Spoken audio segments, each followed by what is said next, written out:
The plane that ran out of fuel at 41,000 feet up, both engines dead, fuel gauge 0. Captain Pearson has 17 minutes.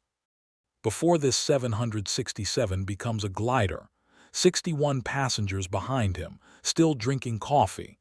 The co-pilot grabs the map, hand shaking. There's an air base, maybe. The nose dips, they're falling.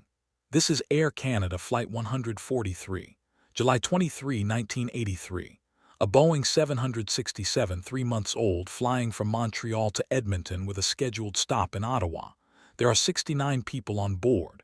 The aircraft is at 41,000 feet over northwestern Ontario when both engines quit within seconds of each other. The fuel gauges read 0. They've been blank for hours. The pilots didn't know. Nobody knew. The plane is out of fuel, completely, impossibly out of fuel, and it's now a 132-ton metal object obeying only gravity and the laws of physics. They have maybe 15 minutes before impact, maybe less. It's a Saturday afternoon in high summer. The sky over Canada is clear and blue. Flight 143 departs Montreal in the morning, makes its stop in Ottawa just after noon, and takes off again at 12:47 p.m. bound for Edmonton. Captain Robert Pearson is at the controls.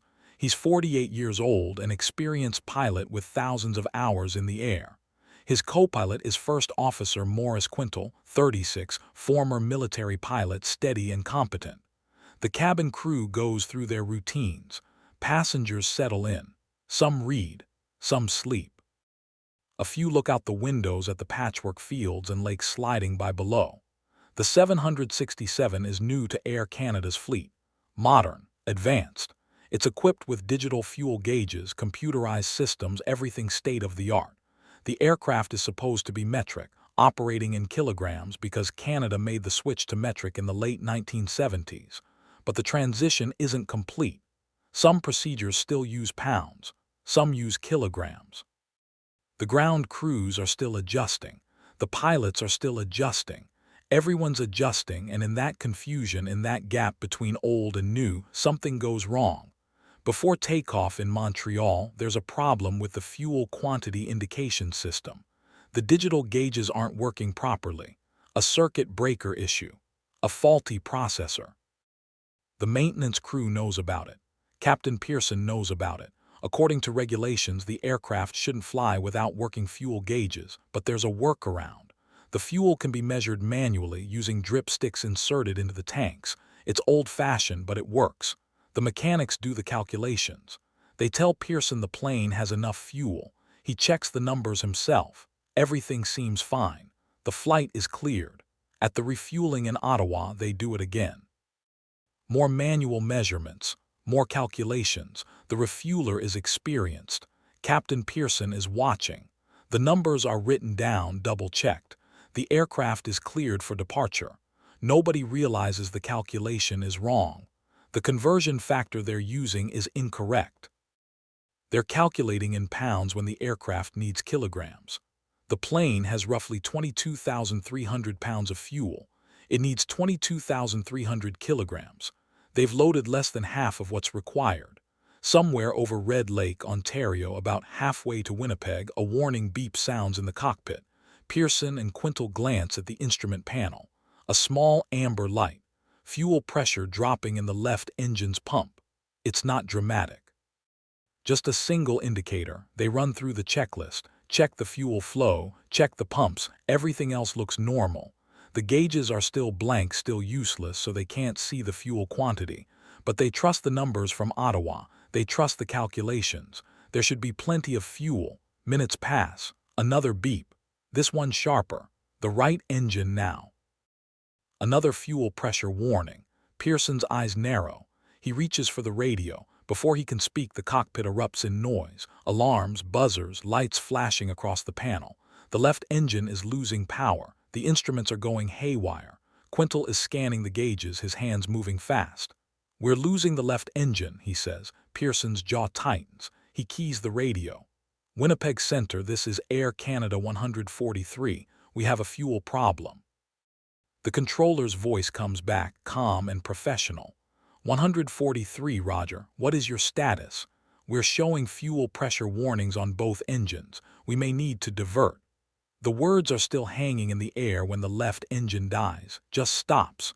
The Boeing 767 shudders. The nose dips slightly. Pearson corrects, trimming the aircraft, trying to maintain altitude on one engine. It's possible. The 767 can fly on one engine, but now the right engine is sputtering. Pearson feels it through the controls. The power is fading. "We're going down," Quintal says quietly. Then the right engine quits. The silence is unnatural. In a cockpit, there's always noise. Engine hum, hydraulic systems, airflow. But now there's nothing mechanical, just the rush of wind. The plane is gliding. Pearson's hands grip the yoke. The Boeing 767 has no power, no thrust, no engine-driven hydraulics. A small ram air turbine deploys automatically from the belly of the aircraft, a tiny windmill that spins in the airstream to generate emergency hydraulic pressure. It gives them some flight control, enough to steer, enough to keep the wings level, but it doesn't give them altitude. They're at 41,000 feet and sinking fast. Quintal pulls out charts, spreading them across his lap.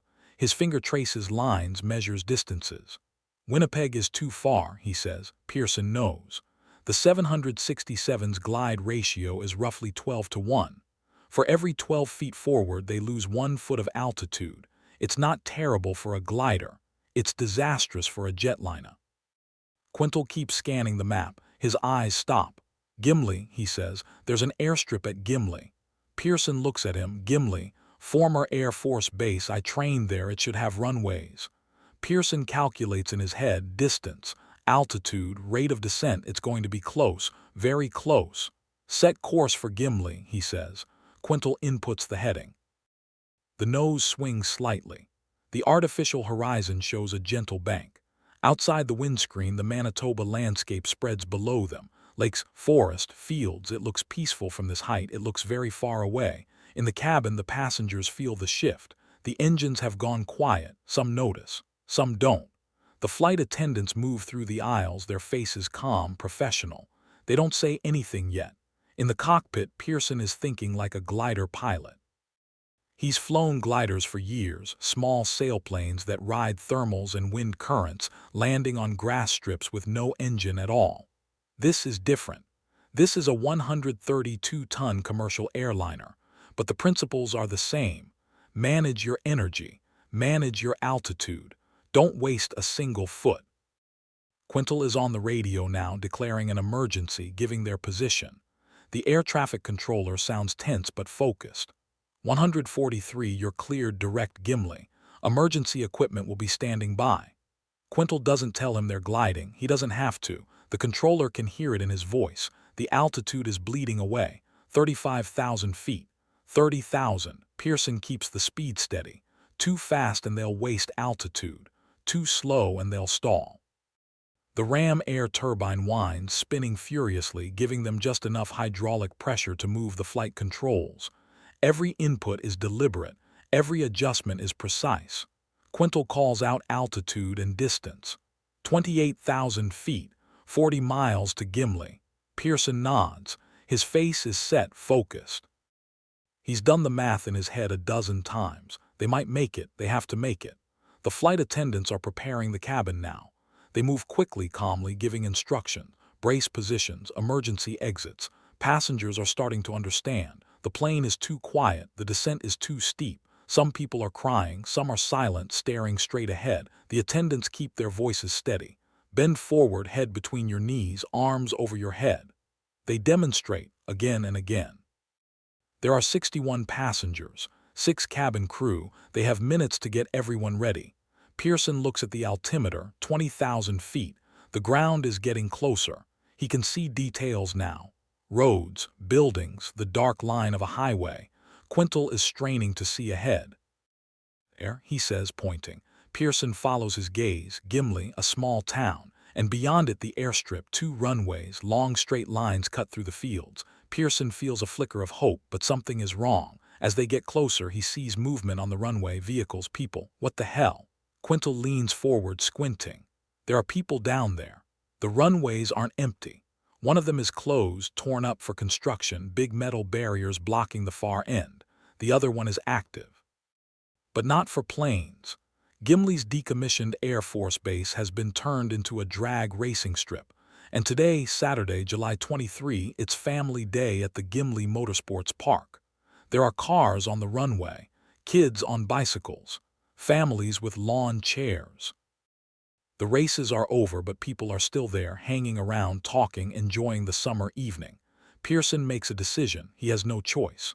"We're landing on the active runway," he says. Quintal nods. "They're at 10,000 feet now, still too high, way too high. If they come in at this altitude, they'll overshoot the runway completely." Pearson needs to lose altitude fast without losing control. He banks the aircraft hard to the right, then straightens. Not enough. They're descending, but not fast enough. Quintal is watching the numbers. "We're going to be high," he says. Pearson knows. He takes a breath. Then he does something almost no one has ever done in a jetliner. He puts the Boeing 767 into a forward slip. It's a glider pilot's maneuver. You bank the aircraft hard to one side and apply opposite rudder, so the plane flies sideways through the air, bleeding off speed and altitude quickly without gaining forward distance. It's violent, it's unorthodox, it's exactly what Pearson needs. He rolls the 767 into a steep left bank and stands on the right rudder pedal. The plane yaws sideways. The nose points one direction, the fuselage another. The wind resistance is enormous. The descent rate spikes. 2,000 feet per minute, 3,000. In the cabin, passengers scream. The flight attendants brace themselves against the seats. The world outside the windows is tilted at a crazy angle. 5,000 feet, 4,000. Pearson can see faces now on the runway below, people looking up. Some of them are starting to run. The plane is coming in steep, nose high, wings tilted. The ram air turbine is screaming, barely keeping up with the hydraulic demand. Quintal calls out altitude. 3,000, 2,000. Pearson rolls the wings level, straightens the rudder. The plane lurches forward. The runway is right in front of them, but they're too high, still too high. He sees the bicycles, the cars, the people scattering. He has one shot at this. 1,000 feet, 500. The people on the ground are running now, sprinting off the runway, diving behind cars. Pearson pulls back on the yoke, flaring the nose. The 767 floats for a second, suspended. Then the main landing gear kisses the runway. Hard. The tires screech. The plane bounces once, settles. Pearson jams his feet on the brakes. No hydraulic pressure. The brakes are barely responding. The 767 is rolling fast, too fast, eating up runway. Ahead the barriers loom. Quintal braces. Pearson pulls harder on the brakes. The nose gear collapses. The front of the aircraft slams down onto the pavement with a grinding roar. Metal on asphalt. Sparks fly. The nose skids, showers of white-hot metal spraying out to the sides.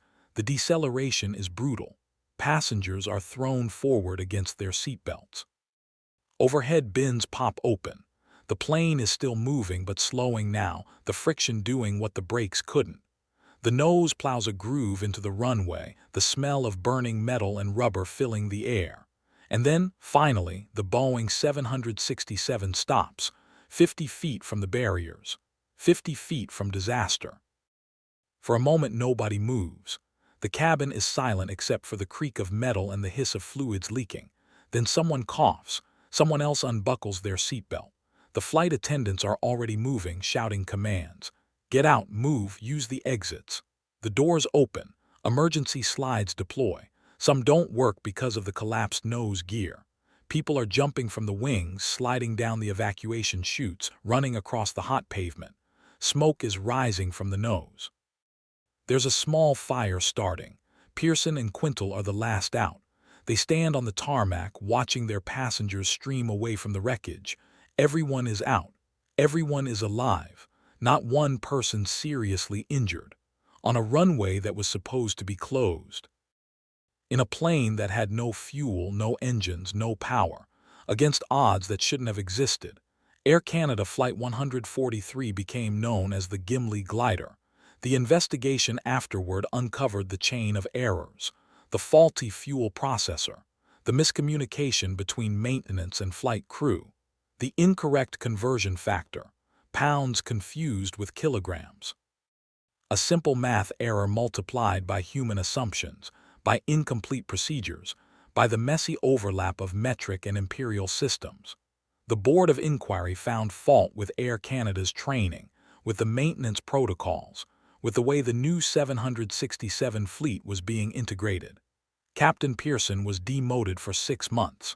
First Officer Quintal was suspended for 2 weeks. 3 maintenance workers were also disciplined. But the story didn't end in blame. It ended in change. Air Canada overhauled its fueling procedures. The industry learned. Training programs were revised. The confusion between pounds and kilograms was addressed across the board. The aircraft itself, CGUN, was repaired. It flew for Air Canada for another 25 years before being retired in 2008. Captain Pearson and First Officer Quintal received the first-ever Fédération Aéronautique Internationale diploma for outstanding airmanship. Their actions that day, their skill and calm under impossible pressure, saved 69 lives. July 23, 1983 was a day when everything went wrong and everything went right. When a plane ran out of fuel at 41,000 feet and came down intact. When a former military airbase, turned into a family drag racing event, became the site of one of aviation's most improbable landings. When 2 pilots, one with glider experience, the other with local knowledge, threaded every needle, made every right decision, and brought everyone home. The lesson isn't just about fuel gauges or metric conversions. It's about what happens when systems fail and humans have to act, about the thin margin between disaster and survival, about the fact that sometimes, in the space between catastrophe and miracle, there are just 2 men in a cockpit doing what needs to be done.